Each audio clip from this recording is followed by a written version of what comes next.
2 Korinto 5:14-17. Ang pag-ibig ni Kristo ang humihimok sa amin, sapagkat kami ay lubos na naniniwala na ang isa ay namatay para sa lahat, kaya't ang lahat ay namatay.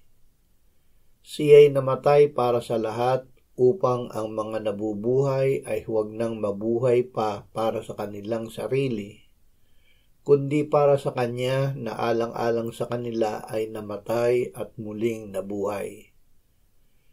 Kaya't mula ngayon ay hindi namin kinikilala ang sinuman ayon sa pananaw ng laman, bagaman kinilala namin si Kristo ayon sa pananaw ng laman, ngunit ngayon ay hindi na gayon ang aming pagkakilala. Kaya't kung ang sinuman ay na kay Kristo, siya'y bagong nilalang. Ang mga lumang bagay ay lumipas na. Tingnan ninyo, ang lahat ay naging bago.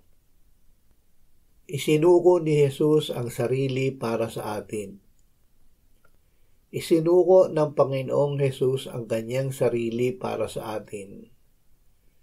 Dahil sa kanyang pag-ibig, siya ay namatay at muling nabuhay para sa ating lahat.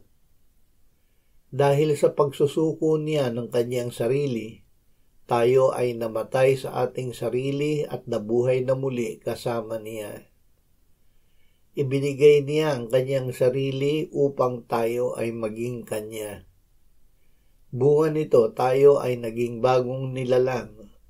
Ang lahat ng luma ay lumipas na at ang lahat ay naging bago.